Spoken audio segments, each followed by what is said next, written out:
Hello बच्चों, let's start with the question.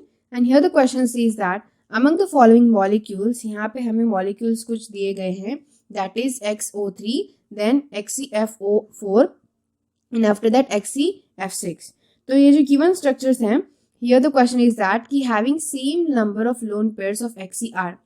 तो इनमें से कौन से ऐसे structures out of these three कि जिनमें same number of lone pairs जो है वो present होंगे, that is of Xe, okay? तो यहाँ पे अगर हम स्ट्रक्चर्स ड्रॉ करेंगे फर्स्ट तो हमें समझ में आएगा.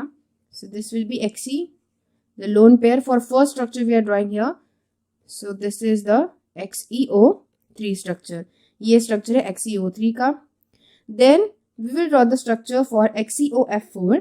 सो वो स्ट्रक्चर होगा कुछ इस तरीके से. There will be this fluorine and this fluorine, and उसके बाद यहाँ पे होंगे lone pairs. Okay, so these are the lone pairs. so ये है structure XeOF4 का. fine.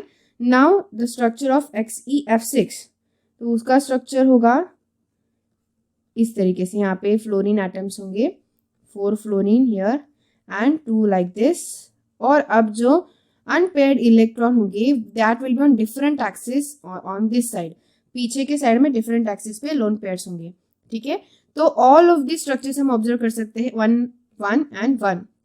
हर एक स्ट्रक्चर में सिर्फ 1 ही लोन पेयर है. सो 1 लोन पेयर सब में है, इसीलिए सेम सारे स्ट्रक्चर्स में same number of lone pairs है. सो दैट्स व्हाई यहाँ पे आंसर आएगा ऑप्शन नंबर डी, दैट तीनों में स्ट्रक्चर कैसा है लोन पेयर्स का, सेम ही है. तीनों में सेम लोन पेयर्स है फॉर द Xe मॉलिक्यूल.